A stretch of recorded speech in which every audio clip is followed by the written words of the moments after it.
Fala pessoal, tudo bem? Semana 32 do nosso curso extensivo. Olha só, chegamos no nosso último encontro do curso extensivo. Deixa eu até compartilhar aqui com vocês rapidamente, né? Como que ficou? Nem é isso aqui.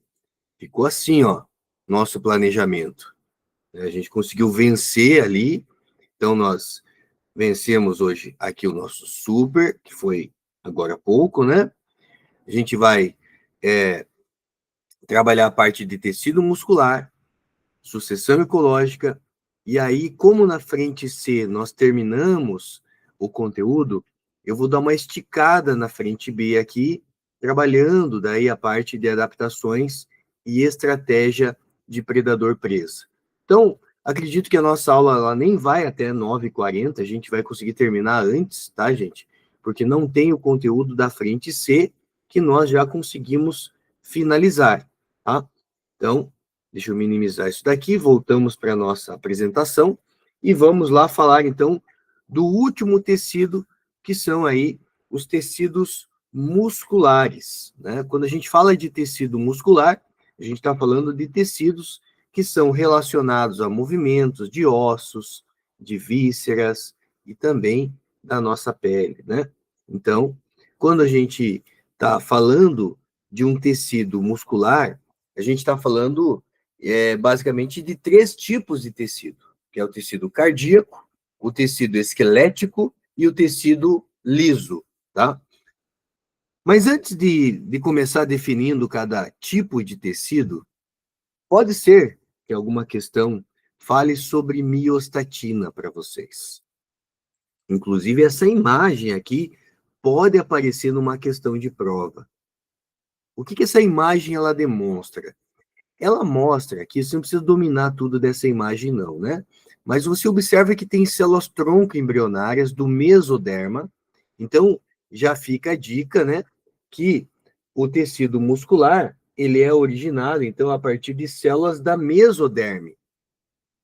Essas células tronco embrionárias, elas podem sofrer um processo de ativação, dando origem às células musculares jovens, que são os mioblastos. Acostume que o radical mio ou sarco significa carne ou músculo. Então, o que é um mioblasto ou um sarcoblasto? É uma célula muscular jovem, tá? Essa célula muscular jovem, ela vai sofrer um processo de amadurecimento e proliferação e vai dar origem às células musculares adultas, que são os miócitos, mas que ainda vão sofrer um processo de diferenciação, dando um certo formato específico para essa célula muscular. Você vai ver que as células musculares cardíacas, esqueléticas e do músculo liso, elas têm formatos diferentes. Mas veja, para isso acontecer, minha gente, para você ter músculo, né, sendo formado e diferenciado, você precisa inibir a miostatina. O que é miostatina? Miostatina é um regulador de crescimento muscular. Quando a gente inibe a miostatina, e isso acontece naturalmente ao longo do nosso desenvolvimento, a miostatina ela é inativada, né? E quando a miostatina, que é um regulador de crescimento, ela é inativada, a gente passa então a ativar o crescimento, proliferação e diferenciação muscular. Onde que eu quero chegar? Você já deve imaginar que os caras de academia já grudam aqui e falam, como que eu inativo a miostatina para eu crescer? Para o meu músculo crescer, né? Aí fizeram alguns testes em laboratório. Olha o que saiu, gente, né? Quando você inibe a miostatina, o animal passa a ter um crescimento muscular absurdo, né? O cachorrinho lá passa a ter um crescimento muscular absurdo, né? Então, veja, Dá para inibir miostatina, Giovanni? Olha, gente, até dá. É legal, aí que tá, né? Uma coisa que você vai ter aí no mercado, né? Paralelo. Não é uma coisa que você vai comprar é, facilmente em farmácia, né? Então, assim, é uma coisa perigosa, né? Mexer com inibidores de miostatina não é uma coisa legal, né? Nem legal no sentido, né, da palavra e nem legal no sentido de lei também, né?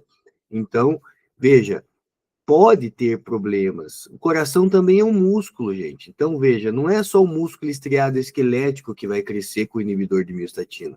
Você pode ter um crescimento do músculo cardíaco. E isso pode trazer consequências, né, de saúde para esse indivíduo, né, esses que façam uso desses inibidores. Mas, assim, a minha preocupação a nível de vestibular é que essa imagem apareça para vocês. E se você já interpretou essa imagem aqui comigo, perfeito. Você já sabe que a imagem, ela trata de como funciona uma ativação e crescimento muscular. A partir do momento que a gente inibe a miostatina, a gente tem, então, a proliferação, o crescimento, a diferenciação muscular. Por que que agora eu, né, que já estou aí passando dos 40 anos, o que que acontece? A gente tende a ter uma perda de massa muscular com o passar da idade, né? Vai chegando lá nos seus 60, 70, a pessoa mais idosa vai perdendo vigor muscular. Por que que ela não continua ganhando ou mantendo esse vigor muscular? Porque, gente, a miostatina dessa pessoa, né, ela está ativa, regulando ali o crescimento muscular, né? Então, a gente tem aí uma forma, né, importante de regular esse crescimento ao longo da vida, tá? E a forma que você regula é mantendo a miostatina ativa. Uma vez que você inibe ela, passa a ter o crescimento muscular, porque é ela que regula o crescimento, tá? O músculo, o tecido muscular, ele tem um vocabulário próprio.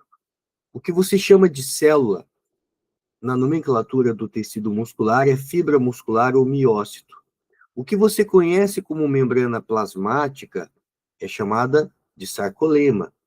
Citoplasma, sarcoplasma. Retículo endoplasmático liso é denominado de retículo sarcoplasmático. Mitocôndria, sarcossomas. Fibrilas contráteis, miofibrilas de actina e miosina, tá? Então, esse vocabulário, ele é um vocabulário importante, né? Giovanni, o que é um sarcolema? É a membrana plasmática da fibra muscular, que é a célula, né? Que também posso chamar de miócito. O radical sarco ou radical mio está associado a músculo. Aqui você vê uma organização do tecido muscular. Você tem ali o músculo. O músculo é composto por várias partes, né? Onde você vai ter ali, a gente chama de fascículo, com as fibras lentas e fibras rápidas. Aí você tem aqui o núcleo, já que é uma célula, né? Precisa ter núcleo. Tem mitocôndria, tem o citoplasma, que é o sarcoplasma, tem as miofibrilas, que são a quitina e miosina, que não são células, cuidado com pegadinha. A quitina e miosina são proteínas contráteis encontradas na fibra muscular. A quitina e miosina não são células musculares. A federal já cobrou isso, hein? Fique atento. Aqui eu fiz um desenho para que você possa identificar junto comigo, né? Você tem o osso, tecido ósseo. O tendão é um tecido conjuntivo propriamente dito, do tipo denso, modelado, né? Ou também chamado de tendinoso, que liga osso ao músculo. A parte mais externa do músculo é chamado de epimísio. Aí você tem o perimísio, que é essa parte que fica no meio aqui, né, que vai separando ali as fibras, os feixes de fibras musculares. Aí tem o endomísio, né, o endomísio está aqui, que é a parte mais interna ali do músculo. E aí, se a gente pegar um feixe muscular, esse feixe muscular ele vai ter várias fibras musculares que são as células, tá? Perceba que a musculatura ela é vascularizada, né? Tem vasos sanguíneos. Aqui você vê, né, a placa motora, né? Então, o que é uma placa motora? É quando um neurônio ele chega e se conecta com um músculo. Quando o neurônio ele se conecta com o músculo, ele tem essa conexão numa região denominada de placa motora. Giovanni, o que é um sarcômero? Nessa imagem, o sarcômero ele não fica tão evidente, mas daqui a pouco a gente vai ter uma imagem mais evidente, a gente vai olhar de perto um sarcômero, né? Então, você tem aqui o endomísio, sarcolema, que é a membrana plasmática da fibra muscular, e aí você tem o quê? Vários sarcômeros. Inicialmente, entenda que sarcômero é onde você vai ter as proteínas contráteis, actina e miosina, tá? O sarcômero também pode ser chamado de miômero. Uma palavra importante é a palavra sincício. O que é um sincício? Sincício é quando você tem várias células que têm um único núcleo e essas células elas se fundem. Essa fusão de células, o que eram várias células uninucleadas, torna-se uma célula polinucleada. Isso é um sincício, gente, tá?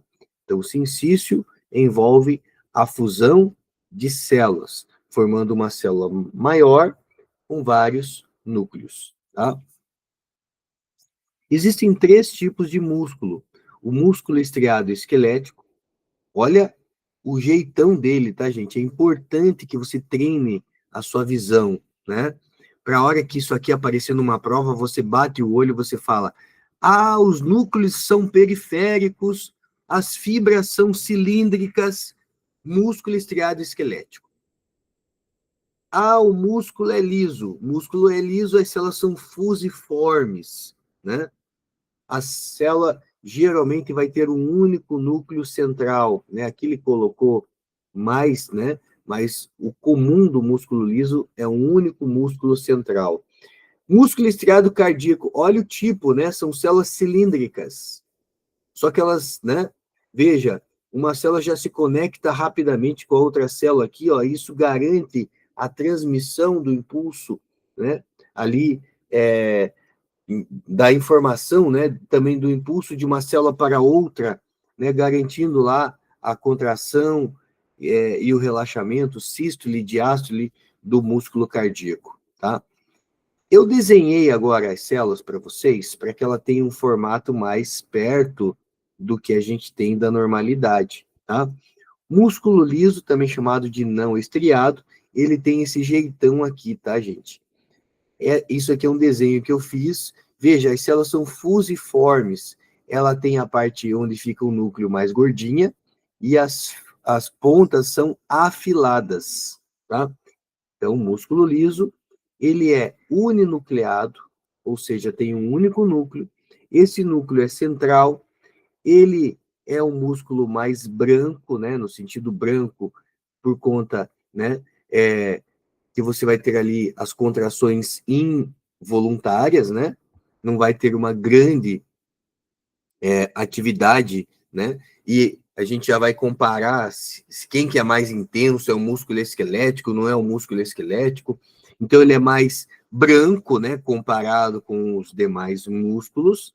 Os órgãos ocos é que vão apresentar a presença do músculo liso. Então, você vai ter no tubo digestório, garantindo o peristaltismo, você vai ter o músculo liso lá no miométrio, que é a musculatura que garante as contrações do útero no momento do parto. Você vai ter um músculo, gente, que sofre mitoses. O músculo liso sofre regeneração. Guarde essa informação. Músculo liso, ele é controlado pelo sistema nervoso autônomo e ele é involuntário. Você não controla seu músculo liso. Se você tiver que vomitar, você vai vomitar, porque Peristaltismo envolve músculo liso que é involuntário. Se você tiver cólicas no útero, né, no caso das meninas, não adianta você pensar que a cólica vai parar só com o teu pensamento, porque você não controla ele é involuntário. Então, no caso de uma cólica no miométrio, no útero, precisa tomar medicação, né, se essa cólica tiver com uma dor muito intensa. Eu também fiz um desenho para o músculo estriado esquelético. As fibras são cilíndricas, os núcleos pintados aqui em azul, eles são periféricos. É um músculo voluntário, controlado pelo sistema nervoso central. Eu dou o comando e eu consigo chutar, eu consigo contrair meu bíceps, né? Então, você tem um músculo voluntário. Músculo estriado esquelético, olha só, quando ele sofre uma lesão, lembra das células tronco do tipo satélite? Esse músculo, gente, ele não sofre mitose, mas ele sofre hipertrofia, né? Quando você tem uma lesão muscular, e essa lesão muscular, ela pode ser uma lesão por musculação, você vai ter as células satélites levando ao reparo desse músculo, dessa fibra muscular, tá? Então, o músculo estriado esquelético, ele é plurinucleado, os núcleos são muitos e são periféricos, ele é mais avermelhado, os músculos ficam presos aos ossos por tendões e as células são consideradas células estáveis, ou seja, são células que não sofrem mitose, elas sofrem regeneração, né? Ali por lesão, mas elas não sofrem mitoses. Fiz um desenho também para o músculo estriado cardíaco. Essa é uma imagem do músculo estriado cardíaco. Então, você observa o quê? Um músculo, né, com as suas fibras que são uni ou binucleada, cada célula ou vai ter um núcleo ou vai ter dois. Ele também é mais avermelhado, as fibras são anastomosadas e as células são estáveis, ou seja, também você não vai ter células cardíacas sofrendo mitose, né? O que é anastomose? Anastomose significa intimidade. As células ficam muito íntimas, em alguns pontos até compartilhando a mesma membrana plasmática. Isso traz uma intimidade para que uma célula possa excitar a outra célula rapidamente, né, no processo de contração muscular. O coração, ele é controlado pelo sistema nervoso autônomo e ele é involuntário, tá? Aqui eu trouxe para vocês uma imagem das fibras musculares cardíacas. As fibras musculares cardíacas, elas apresentam discos intercalares. O que são discos intercalares, gente? É isso aqui, ó. Qual a vantagem de você ter duas células que se conectam dessa forma? Aumenta a intimidade, minha gente. Aumenta a superfície de contato. E aumentando, então, a superfície de contato, a gente tem uma intimidade, e essa intimidade, né, ela é garantida pelos discos intercalares. Somente as fibras musculares do coração têm disco intercalar. Músculo liso não tem. Músculo estriado esquelético também não tem. Então, é uma característica única, os discos intercalares nas fibras musculares cardíacas, tá? Aqui, ó, desenhei ali para vocês, né, para mostrar como que ele aumenta, né, a superfície de contato aqui, formando esses discos intercalares. E aí, gente, nós damos uma olhada aqui, por quê?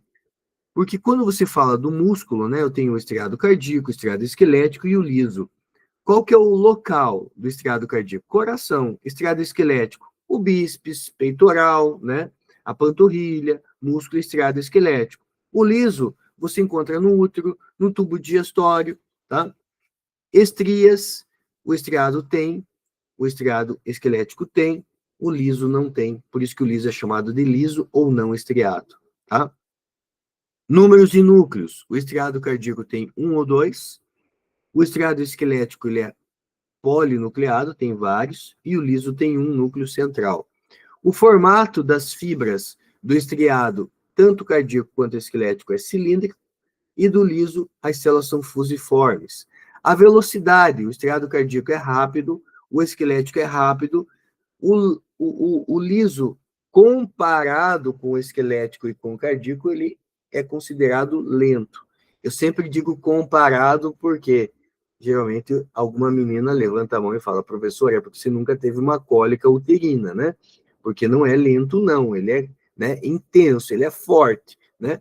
Mas aqui a gente está comparando. O controle do estriado cardíaco e do liso é involuntário. Do estriado esquelético é voluntário. Quem possui disco intercalar? O estriado cardíaco. O esquelético e o liso não tem. Então, aqui eu fiz um resuminho para vocês, tá? Como que funciona o controle dos músculos, dos movimentos cardíacos, né?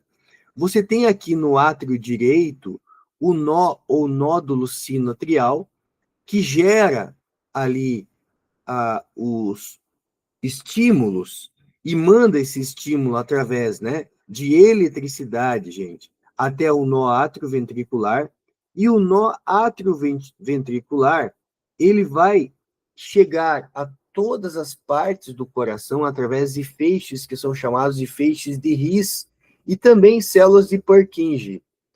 Tanto o feixe de His, ali, células de Purkinje, estão relacionados a receber esse estímulo, né? Então, você tem, né, isso aqui, ó. Você tem aqui o átrio direito, né, onde fica o nó sinoatrial, manda esse estímulo até o nó atrioventricular, que dissipa esse estímulo através de feixes chamados de feixe de His e células de Purkinje, tá? Aqui você vê, né, a válvula tricúspide do lado direito do coração, a válvula bicúspide do lado esquerdo do coração. E agora, a gente tem aqui o sarcômero ou miômero. Quando você pega um bíceps, por exemplo, de uma pessoa, o bíceps ele é formado por várias fibras musculares. E cada fibra muscular vai ter as estrias. O que são as estrias? São regiões onde você encontra as proteínas contráteis, actina e miosina. Actina em azul, miosina em vermelho aqui. O que acontece, minha gente, é que vai acontecer um encurtamento dessa linha Z, tá? Então, isso que você está vendo aqui é o sarcômero, né? A unidade básica, a unidade contrátil do músculo. Quando você tem um sarcômero relaxado, as fibras contráteis, actina e miosina, elas estão assim. No momento que você dá o comando contrai bíceps, você vai liberar os sais de cálcio para o citoplasma, para o sarcoplasma. E os sais de cálcio, eles garantem ali o quê? As pontes citoplasmáticas de cálcio para que as miosinas puxem as actinas. Quando as miosinas puxam as actinas, o que acontece com as linhas Z? Elas se aproximam, o sarcômero fica contraído, tá? Então, a miosina liga-se e puxa as actinas. Isso gasta energia. Gasta energia tanto na contração quanto no relaxamento, porque na contração você tem que pegar o cálcio que está no retículo liso, chamado de sarcoplasmático, e mandar esse cálcio para o citoplasma. No relaxamento, você precisa fazer a captação desse cálcio para dentro do retículo sarcoplasmático. E isso gasta também ATP.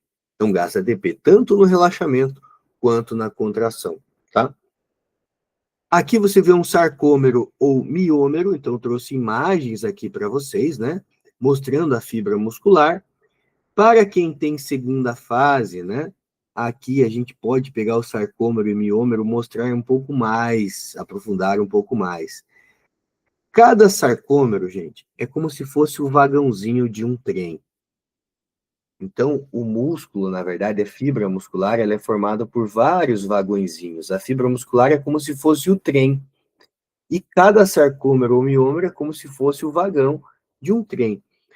Esse sarcômero ou miômero, você já sabe, ele tem as actinas e as miosinas. O que é a linha Z? É a zona que delimita um sarcômero. O que é banda I? A banda I é onde pega só a actina. A zona H é onde pega só a miosina. Então, Giovanni, apareceu lá a zona H, pega só a miosina.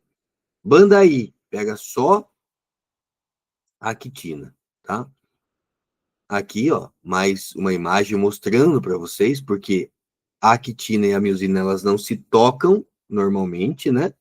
Veja, elas não se tocam, mas quando você libera cálcio no sarcoplasma, você tem aqui, ó, uma conformação molecular que vai fazer, né, com que algumas substâncias, como troponina, tropomiosina, né, isso possa ter uma ligação, então, através também das pontes citoplasmáticas e cálcio, para que a miosina possa puxar as actinas. Aqui eu fiz um desenho para vocês, gente.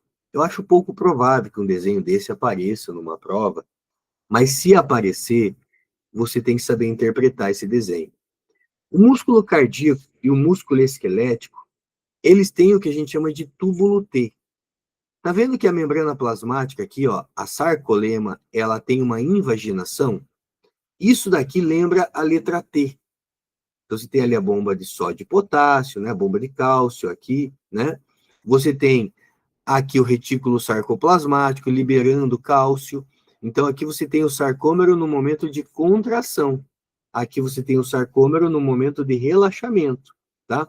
No momento de contração, você tem o retículo sarcoplasmático liberando cálcio. No relaxamento, você tem o retículo sarcoplasmático captando o cálcio novamente. Mas, basicamente, o que você tem que saber é qual a função do túbulo T. O túbulo T, pelo fato dele ter essa invaginação, ele otimiza a captação de cálcio para o retículo sarcoplasmático, e você sabe que o cálcio é um sal mineral importante para a contração muscular, tá? Então, minha gente, né? Túbulo T você encontra somente no músculo cardíaco e no músculo esquelético. A energia para a contração muscular, já falei para vocês, né? Você gasta energia tanto para contrair quanto para relaxar, e entra uma substância importante que você produz no teu fígado. Você produz no seu fígado creatina. Mas o meu amigo lá da academia usa creatina. Porque a creatina ela garante explosão, né? Ela vai te dar explosão durante um treino. Por quê? A gente não armazena ATP, mas você consegue armazenar, né, driblar esse armazenamento de ATP, armazenando ATP na forma de fosfocreatina. E para que serve essa fosfocreatina? Serve para você, no momento, né, de uma corrida, você ter a explosão na largada, por exemplo, tá? Então, não é um ATP que você vai conseguir usar por muito tempo, é só para explosão mesmo, tipo para o atleta de halterofilismo catar o peso no chão e levar para cima. Já usou a fosfocreatina que ele tinha. Nós produzimos ATP sob demanda, né? Mas, se você está em repouso e de repente você precisa de uma explosão muscular, é possível que você tenha reservado fosfocreatina, tá? E eu termino o tecido muscular comparando, gente, as fibras lentas e as fibras rápidas.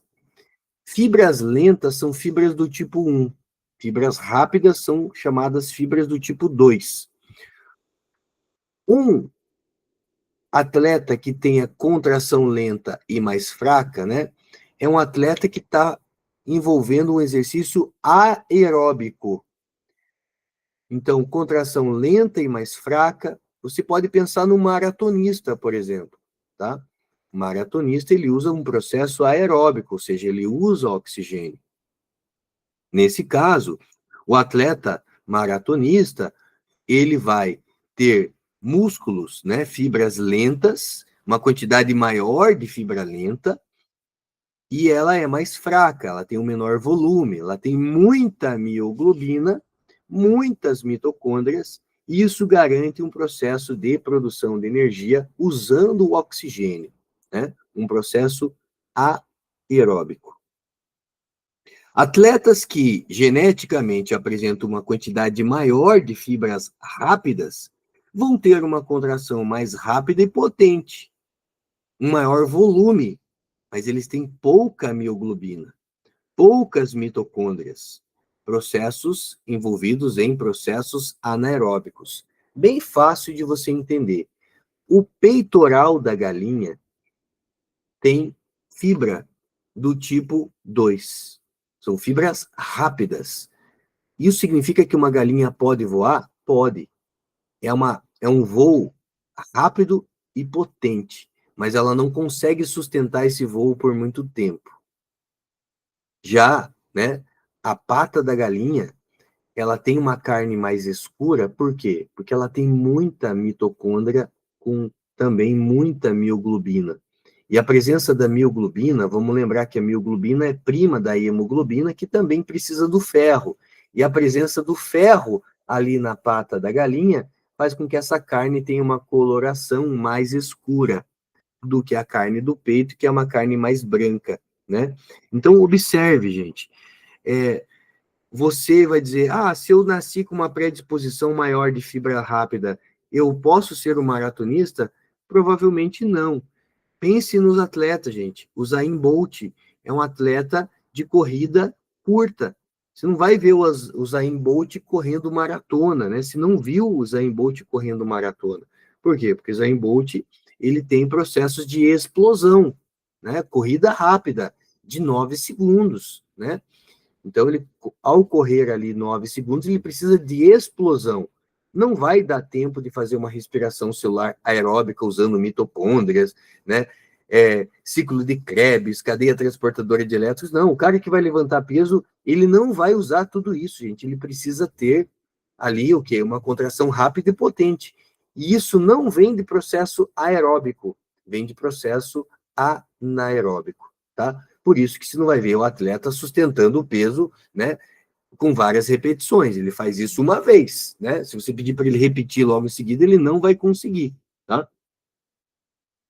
Então aqui, ó, tipo 1 são fibras mais vermelhas, principalmente aeróbicas, produção lenta de ATP, demora a sofrer fadiga, né? Tipo 2, elas são mais brancas, principalmente anaeróbica, rápida produção de ATP e ela fadiga rapidamente, tá? Então aqui a gente pode ver um atleta de corrida de longa distância tem mais fibra vermelha. Um atleta de tiro, né, de corrida curta, ele vai ter mais fibra branca. Lembre da galinha, né? O peito da galinha, a pata da galinha, que você não vai esquecer essa dica aqui, tá bom? Terminamos, então, a parte de histologia, tá, gente? Nós temos agora aqui o próximo assunto que eu quero conversar com vocês é da biologia B, mas aí eu vou parar essa gravação para a gente poder ter o recorte da aula, tá? Então, peraí.